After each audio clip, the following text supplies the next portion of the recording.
Si vous repensez au passé et vous vous dites, qu'est-ce que vous voudriez dire à votre fils ou à votre fille? Quelque chose dont vous êtes fier d'eux. Une chose qu'Allah leur a donné comme cadeau.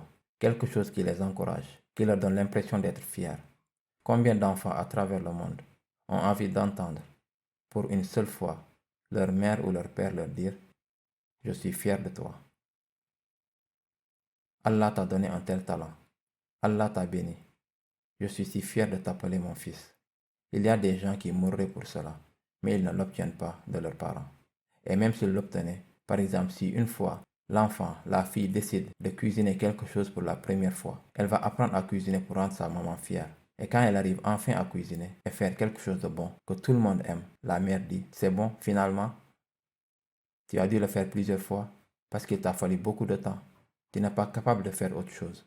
Il faut toujours dire quelque chose de négatif, pas seulement tenir du positif. D'une part, ce que nous avons appris de l'héritage de Jacob alayhi salam est que nous ne pouvons pas faire en sorte que nos enfants ne voient pas le négatif autour d'eux, mais ne leur donnons pas l'impression qu'ils ne valent rien. Nous devons les encourager, nous devons les inspirer, nous devons leur donner des mots positifs. Ces quelques mots positifs que vous dites à vos enfants et que vous dites à votre famille, vous ne savez pas dans quel environnement sombre ils se trouvent. Et peut-être que ces mots sont la seule raison pour qu'ils ne tombent pas dans l'obscurité. C'est une chose critique et une chose vraiment grave. Tout cela, je peux le dire en théorie, mais je l'ai vu.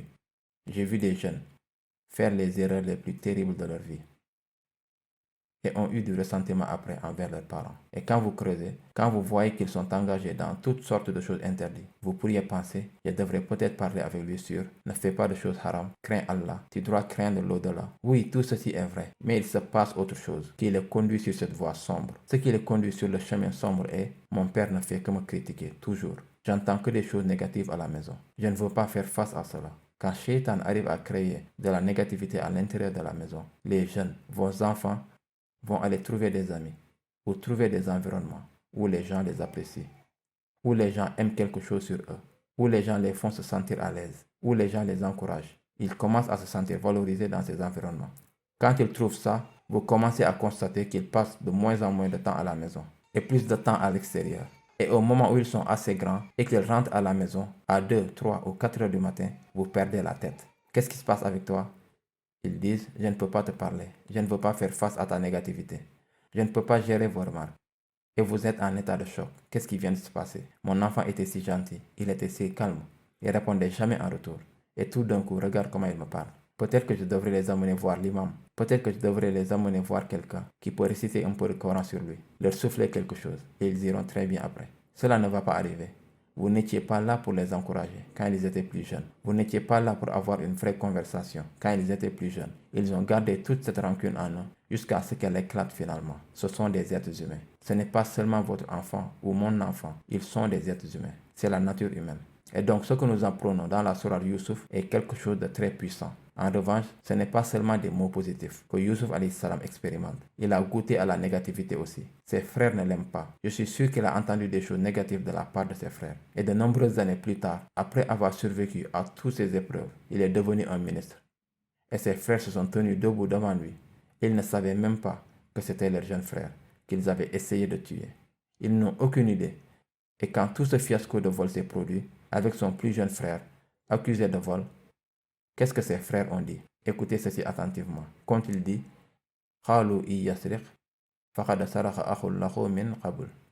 ils sont debout en face de Youssouf.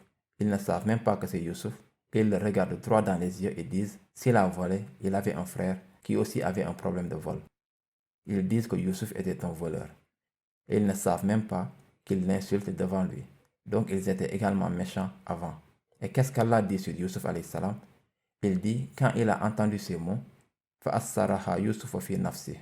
Youssouf a gardé en lui les sentiments qu'il avait.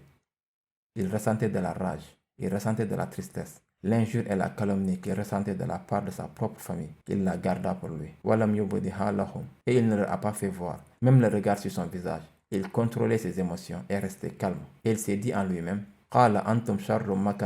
vous êtes maintenant en pire position. C'est-à-dire que Youssouf alayhi salam se souvient de la douleur qu'ils ont causée à l'époque.